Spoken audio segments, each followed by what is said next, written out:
All right, everybody. How are we doing today? Welcome to another episode of the Robbie Basel Show.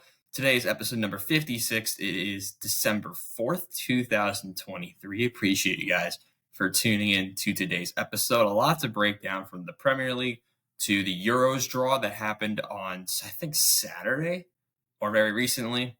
And I'm going to also break down the NFL games, some of the NFL games from this week, as well as possibly we're going to dive into the Shohei Ohtani situation because it's possible that he makes a free agency decision very soon, possibly this week, according to John Morosi. That'll be towards the back end of the episode. I know people wanted me to break down college football. I'm not doing that solely because I've done well on the J&J show with college football, but if you want to hear more about the college football aspect of what is going on, make sure to check out the J&J show. The link to their last episode was in the last video, so make sure to go check them out. And let's just dive right in. Also, by the way, I do not know about episodes for next week yet. You'll probably hear more about that on Friday.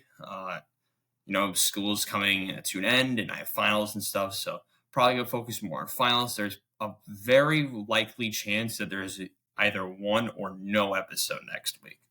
So I'm going to try and get an episode out for Monday since it's the Champions League, the final match day of the Champions League. A lot going on that week. So I'm going to try and get a video out for Monday, but no promises right now. And on that note, let's talk some sports, shall we? That's why I'm here. That's what you're here to hear me do. So let's get right into it, starting with the Premier League and some of the most chaotic results I've seen in a while. We have Arsenal 2, Wolves 1. Quick recap of this one. Arsenal dominated the majority of this match, but a chance here and there for Wolves could have possibly made this game 2-2, and Arsenal get away. They got away with one, I think, at the end of the day. Odegaard had a great game. He had a goal. But if you look at the ratings, Saliba 6.6. What are we doing? Jesus 6.6 against freaking Wolves. How is this possible? Hwang had a 6.6 for Wolves. Wolves players weren't that exceptional. You have Mateus Cunha, the Brazilian forward. He had a solid matchup. He, of course, had the goal for Wolves. But Arsenal get away with a crucial 3 points to now be 2 points clear at the top of the league. Also, other results, we had Brentford unsurprisingly go out and beat Luton Town 3-1, a Brentford team that has looked surprisingly better. Ben Mee, man of the match. Brentford plays Brighton next. After losing their last two to very top-class opponents in Arsenal and Liverpool, besides that, they've won. If you really look at it, Brentford have won 4 of their last 6 now, which is pretty solid. You beating teams like Burnley, their big win against Chelsea on the road back in October, of course, beating West Ham. They had struggled a little bit with Liverpool and then Arsenal, even though they only lost to Arsenal 1-0. Then they go out and beat Luton Town. They have a fun one with Brighton coming up in the middle of the week. We're going to talk about that one when we almost are finishing up talking about the Premier League. But big win for Brentford. If you take a look at the stats, Brentford dominated possession, had 3.47 XG. Luton had 0.23. It was not really close. 27 shots from Brentford. Their attack is very much improving. And I think they're in a pretty good position right now. If you look at the table, Brentford now in 11th, tied with Chelsea in every statistic, though they do have less goals scored, which I believe is the reason they are on 11th. Luton are down in 17th. They are on just outside of relegation. They're 2 points clear of Everton and Burnley, which, speaking of Burnley, they went out and played the best game of football they've played all year. They went out and beat Sheffield United 5-0. The best match I've ever seen under Vincent Kompany. Jade Rodriguez scored within 60 seconds. And then we had Jacob Brun-Larsen. And then Sheffield, I think, got a red card. It was a red card to Oliver McBurney. And then the match got out of hand from there. Ziki Amundi, Koleosho, and then Brownhill sealed the deal 5-0. A crucial win for Burnley. Burnley, who get out of last, by the way, pick up their second win of the year. And now their goal difference is only negative 17, which is still pretty bad. But, I mean, they could see a lot, and that's been their main issues with their defense. They get a clean sheet against another relegation side in Sheffield United, a very crucial win and a momentum booster for Burnley. By the way, J.J. Watt was since he's a partial owner, he was very pleased with that result. And Burnley actually play tomorrow. They are playing Wolves tomorrow. So I think that's another chance, just speaking about this game early on, I think that's another chance for Burnley to go out and steal a point against a Wolves team that has been sliding a little bit. Of course, losing to Arsenal. They've lost a couple of big matches, but at home at the Molineux, they've been very solid. So I think that's going to be an interesting one. Nottingham Forest 0, Everton 1. Kind of what I expected from this one for the majority. I think I said this one was going to be a draw. What's funny was neither team had over 1 XG. This game was pretty bad. Shots on target were very low. One big chance, according to FootMob. And, it was not a very good match. And listen, Everton came out with a win. They're still in relegation, but they're doing better to try and get themselves out of it. And they're making, they keep winning matches. And for this one, neither team deserved to win. Newcastle and Manchester United. I did speak highly on Anthony Gordon last time, and he did score the winner, but the consistency of officiating needs to be changed. And you wonder why fans are complaining about this type of stuff, because the handball that we saw in the Champions League last week was not called on Manchester United or whoever it was on. Anthony Gordon scored the deserved winner. Manchester United did not look very good.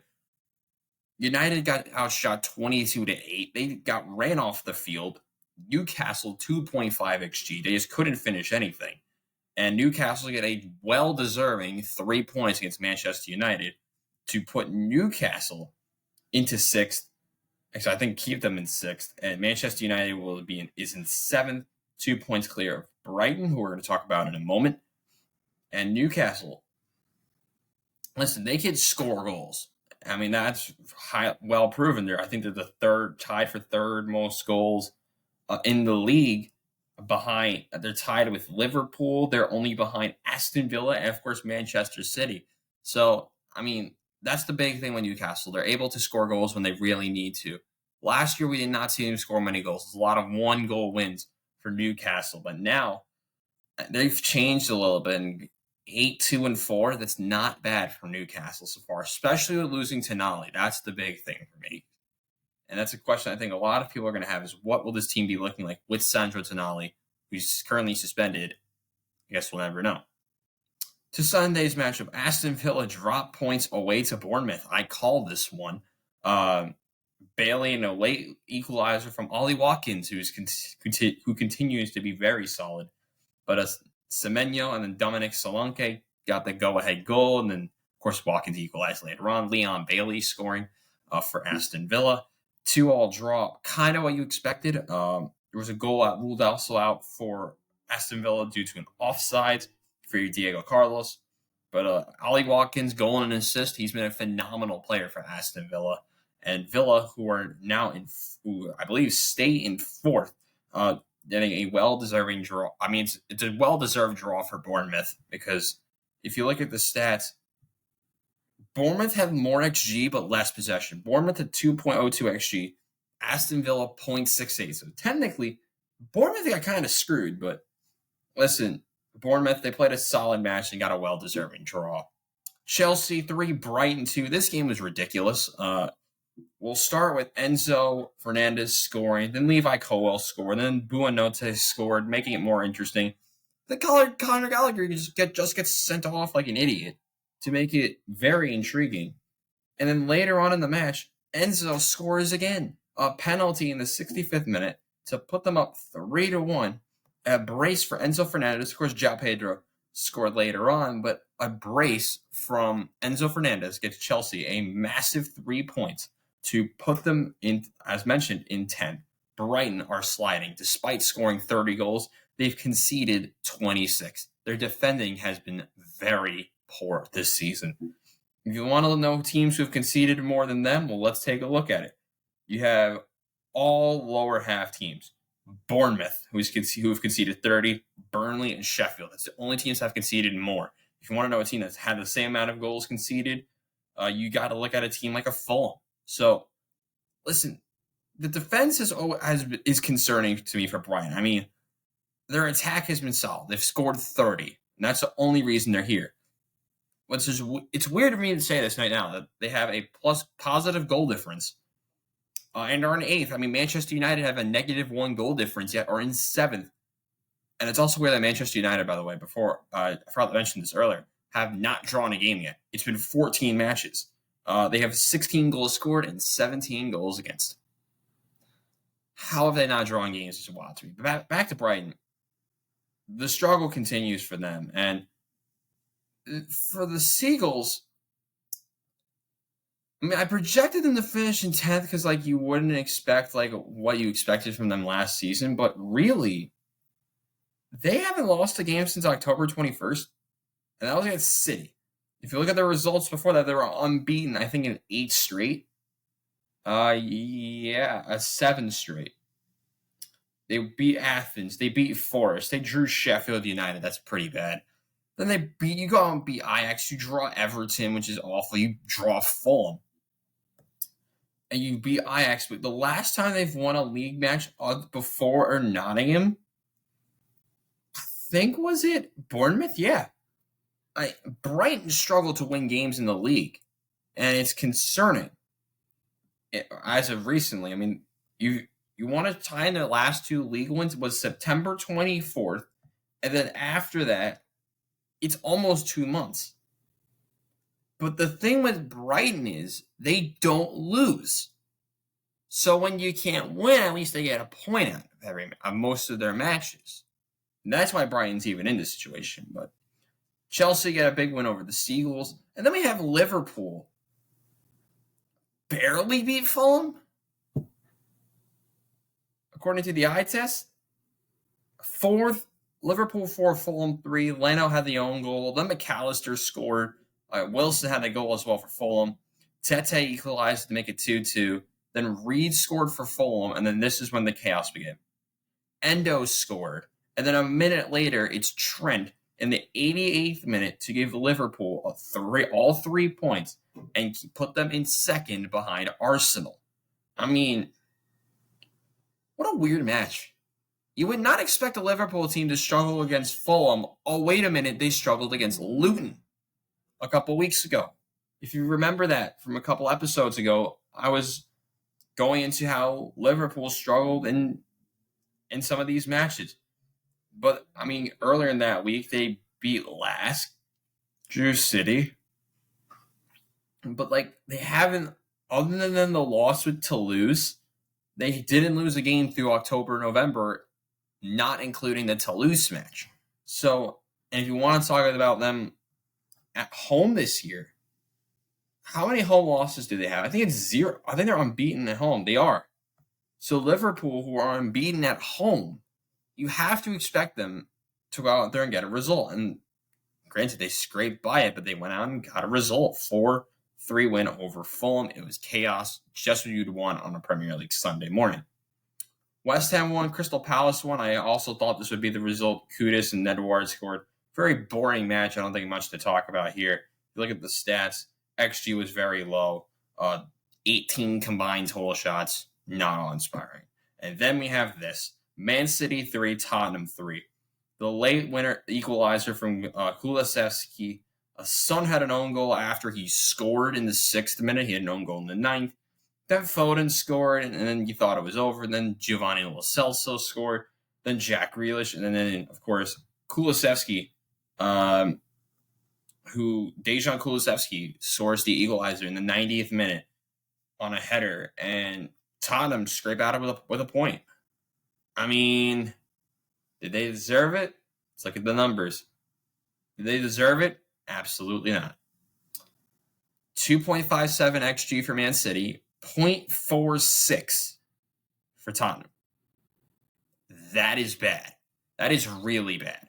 I don't know how they've done it, but You have Man City had more than double the shots. They had more than double the big chances. But I mean, Tottenham did enough to get a point. Excuse me, but yeah, very interesting match, back and forth for portions of the match. But shots on target, though, were the same. That's an interesting thing to note.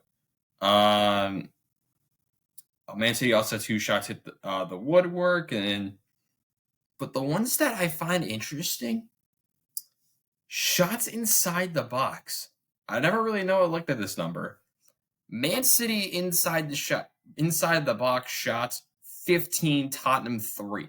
That is one thing that Man City's always excelled at, is getting inside the 18-yard box and going on and trying to finish one. That is how they keep scoring their goals. But I want to look at the ratings real quick, because there's one. I mean, Haaland had an assist, but at Doku 6.7, Akanji not doing very much. Surprised he wasn't subbed off, but interesting games throughout. And taking a look at the Premier League for this week, we have, of course, Wolves versus Burnley, which I think is going to be a draw.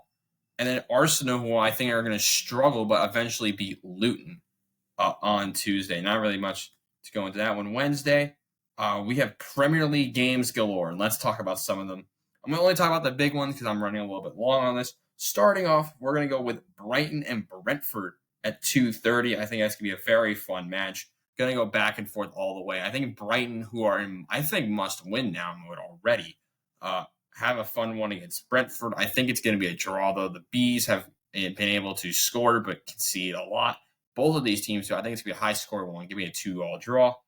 Another fun one, Aston Villa against Manchester City. If you take a look at that match, I believe it's on Peacock at Villa Park. And if you look at the last 5 games from both of these teams, neither of them have lost a match in their last 5. If you look at Aston Villa, they went out, they drew Bournemouth, they beat Legia Warsaw, they beat Tottenham, they beat Fulham, then they beat AZ Alkmaar in I think it's the Conference League.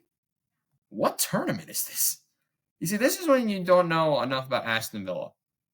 I don't remember it's the Conference League. They're in a group with Legia Warsaw, AZ, and then Zrinjski Mostar.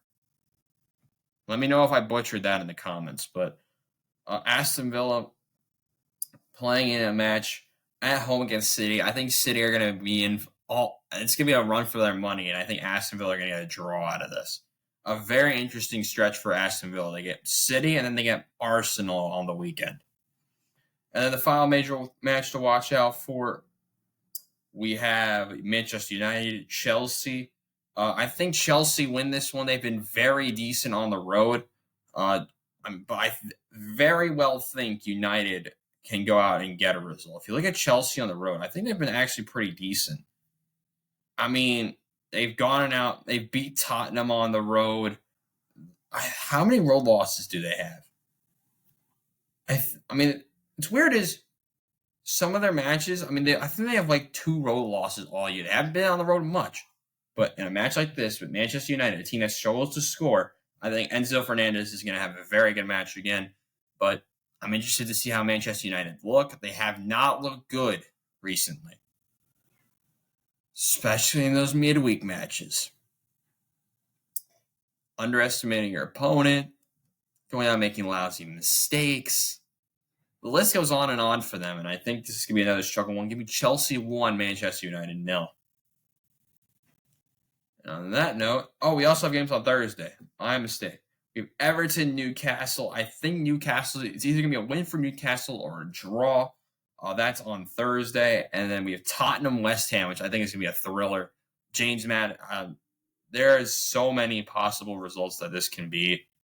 But I think this is going to be a Tottenham win. I think at home, all right, I think this is the time for Tottenham.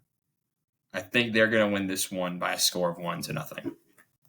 While I set my Euros draw, make sure to like and subscribe to the channel. Just need to send out one thing. And hold on a second.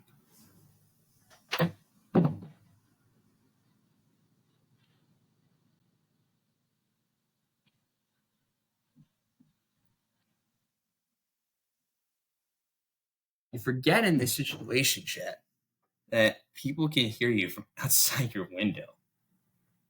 And I think that's what just happened with me. That's funny. Hold on.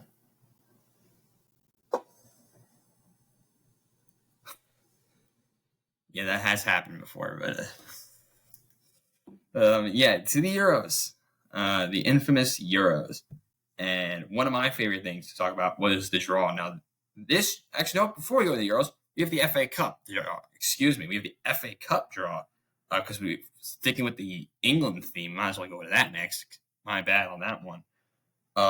Let's look into this draw, and we're gonna go into the matches that we definitely know of. Starting it off with Arsenal, they drew Liverpool. Phenomenal draw. I think a match that everyone wanted to watch in the third round. Why is this in the third round? Why? I hate it.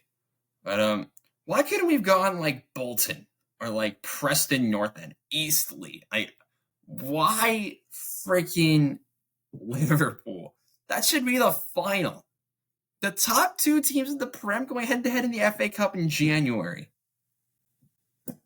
That's annoying. Other teams that get easy draws, we had Manchester United get Wigan. I have a feeling that's going to get turned into a replay somehow. We had Maidstone United. Shout out to Maidstone United. They are out of the National League North, I think, which is the 6th tier. I think they're in the National League North. I could be wrong, but they're one of the national leagues to making it this far. You had matches to watch out for early on. Man City got a glorious draw. They got Huddersfield. Millwall. Shout out to Millwall. They're playing Leicester. Newcastle's playing Sunderland, which I think might be a little bit of a derby. And shout out to Wrexham, who draw Shrewsbury, which is a gift for Wrexham. I have a feeling they're going to find a way to lose. Any other notable matchups? We have Brentford and Wolves. Stoke and Brighton, I feel like, could be very interesting. And Tottenham and Burnley is the other within Premier League matchup. So, I mean, Fulham got Rotherham.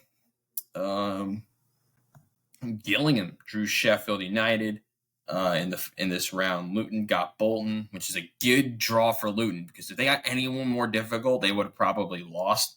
But it's at home though, so it'd be a fun look for Luton. And Norwich, we don't know who Norwich is playing because there are still a ton of replays. Everton's playing Palace in a game that's a replay. That's going to probably be a replay if I had to look at it right now because no one will score. Neither team likes to score. That's going to be the worst matchup, I think, of the day. And the Plymouth, because I feel like people will know what Plymouth, the original Plymouth Argyle out of the championship. They got Sutton, Middlesbrough's playing Villa, and a whole list of matches to come. But Arsenal, Liverpool, unbelievable. Just unbelievable. Anyway, we have the Euros, which got drawn on the weekend. And we're going to go group by group. Just give me a little bit of a preview before we do the full video in June. Because this thing is not till June, yet the draw already happened. I love it. Starting it off in Group A, we have Germany, Scotland, Hungary, Switzerland. Why did Hungary get drawn with a tough group again? I feel bad for Hungary. Why couldn't they have drawn into one of the easier groups? Group E, because they would have beaten Romania and Slovakia. Or Czechia and Turkey. I think Hungary could have gotten out of that. Hungary, for those who don't remember, in the last Euros, was drawn into the group of death. And they've not really done it again, but Germany and Scotland are two very solid teams. Add in a Swiss side that's very competent. I feel like that could be a problem for the Hungarians. But I feel like Hungary's going to hold their own. If I had a team that could probably fall off in this tournament out of this group, I think it would be Switzerland. I think they're a very inconsistent group, but I'm intrigued to see how that group looks. Okay. Group B, Spain, Croatia, Italy, Albania. Why did Albania get this draw? I feel horrible for Albania. Like how I did for Hungary. Remove Croatia. Listen, Albania is a competent team, and I think they could beat the Italians. But Spain and Croatia are going to rip them to bits. Albania will be targeting thirds, their second ever time in the Euros. They're a fun group to watch. They can go out and score some goals. Their defense looks very solid. I just don't know if they can hold up with the top teams yet. That's my big question for that group. Group C, England, Slovenia, Denmark, Serbia, a very balanced group here. You have Denmark, who I think are going to be not that great, especially the last time they had it qualifying and lost their last game. They were terrible at the World Cup. I mean, in the final match day, Denmark went out and lost on the road in Belfast to Northern Ireland, which is not very good. But you wait till June and you open with Slovenia. Then you play England and Serbia. I mean, it's gonna be. I think all those matches are gonna be a lot of fun. But that group is very balanced. If I had to give you a team to watch out for, let me just make sure this guy's not Slovakian, because I would have said him earlier. He is Slovenian. I would look at Slovenia, which is coincidental. They have a player who's been touted as a wonder kid for a very long time, and his name is Benjamin Šeško. He plays for Leipzig. He's a very good player. I'd have to give him the nod as one of the players to watch out for. Indian, not just in this group, but I think possibly the entire tournament. Slovenia, I think, are the dark horses out of this group. Serbia could be probably pretty decent, but they really haven't shown it in a big tournament yet. So if I had to give a team this to watch out for, I would say Slovenia, but Denmark, I think, is going to struggle. I think Slovenia actually has a chance right now, looking at it early on, to finish in second. Group D, Netherlands, Austria, France, and a playoff team. Because if you look at the playoffs, I'm going to just make sure that this is the right playoff. Let me just look at the draw this way. Because when you look at it, there was like noises in the background. That was kind of weird. Kind of funny, actually, during the draw. Just to know that. So, looking at the draw for this group, I'm trying to get the playoffs right. I just don't know what is right. This is the thing, like, how confusing the draw is. Because remember, there's the 3 paths to get into the tournament. And if you take a look at why is this so slow? For those who are in college and watch these videos, is your Wi-Fi terribly slow sometimes? Let me know in the comments. That's the question of the day. How slow is your college Wi-Fi? That's a great question, actually. Because Iona's is very inconsistent. And it's not showing me right now. So we'll go into the draw. I don't know what's going on outside in the hallways. But whatever playoff team gets drawn into this group, I think Austria could be on the rise, but Netherlands and France are going to get out of this group, and I don't think it's going to be very close. Group E, there's another. All the playoff teams are in the bottom 3 groups. Belgium, Slovakia, Romania, and a playoff team. I think whatever playoff team can come out of this group. I think this is the Path B one, the one not with Poland or Kazakhstan. That's how I remember, because Kazakhstan's in the bottom one, and I think they're getting the one with Czechia. Hold on. I'm missing something here. So we look at the Euros themselves. So remember, Path A was Poland and Wales and all them. Path B, I think the winner would be Ukraine, probably, if I had to pick someone to win. So you would think that Ukraine, with whatever group they get, would make it interesting. And this playoff winner B, which is the one with Ukraine, give me the Ukrainians right now to win the playoff and then finish second in this group. I don't think Romania or Slovakia is going to make this interesting. You open with Romania, I think that's going to be like the testament game for Ukraine. The Ukrainians are not going to have a threatening match till the last day. Give me Ukraine to make it out of this group. And then Group F, Turkey, the playoff winner, Portugal, and Czechia. Playoff winners C, I think that's the most fun one because what I'm hoping for is for Luxembourg to play Kazakhstan in Luxembourg City in the final. Granted, I want to see Kavisha Kvaratskhelia in a major tournament. I do want to see that. But I don't think soon you would see Luxembourg or Kazakhstan make it this far in a playoff. Kazakhstan got a horrible draw. They got Greece. Georgia got Luxembourg, which is not fun for either of them. It's in Tbilisi. I think that's how you say that. It's in Georgia. That's all I know. I think it's in Georgia. Greece and Kazakhstan. I want Kazakhstan to win. If Kazakhstan makes it into this group, they're going to get beaten like a drum, but I feel like it would be a lot of fun to watch. That's for sure. So done with the Euros. Let's go to the NFL, and we're going to talk about this very quick because there was a couple of interesting matchups, but a couple of not interesting matchups in there as well. Starting off with the Jets.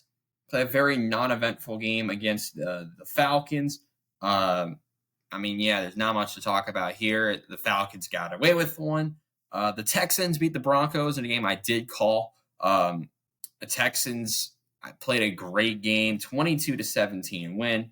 C.J. Stroud threw for 274 yards and a touchdown. You finally saw Damian Priest get back in the end zone, but Nico Collins, my God, 9 for 191. Outrageous from the Texans receiver. He went out and gave the Texans the big victory yesterday. Lions-Saints went down to the wire, but the Lions eventually got it done. We had the Titans go to overtime with Indianapolis, and Indianapolis going out and getting the big win. Gardner Minshew going for 300-plus yards. Will Levis gave it a fight, but at the end of the day, it was the Colts' time to shine, and the Colts went out and got it done. Interesting one out here, the Steelers losing to the Cardinals. They also lost Kenny Pickett, which I really think is going to tarnish their hopes for a deep playoff run, depending on how long the injury is. The Cardinals went out and are ruining their own tank. They went out and beat the Steelers 24-10. The Dolphins, unsurprisingly, beat the Commanders 45-15. The Dolphins, who still have not really played a competitive team yet, have went out and won. But if you look at the Dolphins' remaining schedule, they're 9-3. And if you take a look at their losses, for reference, have been the Bills, they have been the Eagles, and the Chiefs. So their only competitive win against a team that's competent, I don't even think they have one. I mean, they still have to play the Jets, which is not going to be competitive. They have to play the Bills again, and they play the Ravens in Dallas. So down the stretch, exclude the Monday night game from next week and the Jets game on the 17th. Christmas Eve, New Year's Eve, and January 7th are the 3 games that are really going to tell us how good the Dolphins actually are. Prove yourself game against Dallas. Prove yourself game against the Baltimore Ravens. And at that point, if they win both of them, they'll probably have the division locked up, and they're going to be playing the inconsistent Buffalo Bills. So, all to play for. But if you want to look at the record in competitive games that have lost in major games, I think I would consider them 0-3. Oh, they're 1-3. They beat the Chargers. I'll call them semi-competitive. Because if you look at the AFC West, they're 5-7, but they're still a decent team. So they're 1-3. Make it at that. Not the best showing, though, so far from some of these teams. The Bucs went out and beat the Panthers 21-18. The Niners. Oh, my God, the Niners went out and beat the Eagles 42-19. Behind the big day for Brock Purdy, he threw for, I believe, 4 touchdowns. Yes, he did. Deebo Samuel had 4 for 116, but 2 scores. Jalen Hurts not doing enough in order to get his team the victory. He did only get a rushing touchdown and threw for a passing touchdown, but at the end of the day, it's not enough. The Browns could not get it done, led by Joe Flacco. The Rams won 36-19. And the Packers, I called this one. The Green Bay Packers going out and beating the Chiefs 27-19. take a look at this one. Jordan Love. My goodness, Jordan Love. 25 to 36 for 267 and 3 scores. I called this on Thursday. I called it on Friday. And I'm happy I made this pick. A.J. Dillon doing a decent amount. Patrick Mahomes not doing that much. And the Packers went out and won. Of course, we have the game tonight. The Bengals and the Jaguars, of course, we don't know. I don't even know the Bengals are throwing out a QB still. Jags going with T-Law. It should be the Jags winning this game tonight. Giving the score 30-13. Let's go with that one. Finally, there were reports of Shohei Ohtani possibly signing a free agency deal this week, according to a new report from John Morosi. According to his article, Morosi noted on yesterday that Ohtani will likely choose his team within the next week, which is very exciting, actually. And the tweet actually says, Shohei Ohtani is likely to decide on a team within the next week, according to one source engaged with the top end of the free agency market. What is this week? Winter meetings. I think this gets done before Thursday. If you take a look at what's going on, he's been on the Angels. Jeff Passan thinks it could be up to $500 million, which I think is outrageous. But like I said in a previous Into the Stands video, he's going to get less money in year one and more when he can pitch. That's what I think should happen. But the teams that are really into it are the Angels, the Dodgers, the Cubs, and the Blue Jays. I think this is going to be the Cubs. And I really, really think this is going to be the Chicago Cubs. This is going to be the moment where the Cubs splurge on free agents like the Rangers did. Because they're going to re-sign Bellinger and they're going to re-sign and they're going to get Ohtani. I think that's going to be their big moves. And then the Angels, I think, are going to respond with signing Marcus Stroman. But the Giants and the Yankees are in the hunt still. Listen, I think the Giants are going to be in the hunt for Matt Chapman. I think that's going to be the big move. Toronto, though, I think are very interesting in this situation. They've recently, according to this article, recently emerged as a surprise suitor for Ohtani. They've also been linked with Juan Soto. I don't know why they would be linked with Juan Soto. I mean, they have some prospects, but I don't know why you'd give up for a one-year rental. But with the winter meetings underway in Nashville, I'm very intrigued to see where he goes. I'm thinking he's going to be a Chicago Cub wearing the blue. The white. I think it's pinstripes in Chicago. I don't know. He won his second MVP in 3 years. He missed almost all of September, but he still led the league with 44 home runs, 10.0 WAR, over 1,000 OPS, 95 runs batted in, 20 stolen bags, and a 3.04 batting average. That's just outrageous. And on the mound, he had a sub 3.2 ERA, which is fantastic.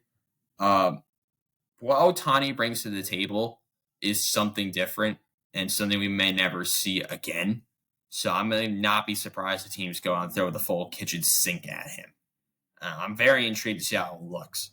Hopefully my prediction is correct. And on that note, that will be the end of today's episode of the Robbie Basel Show. Thank you guys so much for watching. If you like what you see, make sure to hit the like button and subscribe to the channel. Make sure to check me out on socials at rbasel_11. I'm going to be posting something from ESPN there, post on there hopefully soon. And make sure to follow this show's Instagram at the Robbie Basel Show. Clips and some other stuff are going to be coming out hopefully during break. So hopefully make sure to tune in to check that stuff out. And on that note, I'm Robbie Basel saying so long. I'll see you guys Friday. Goodbye, everyone.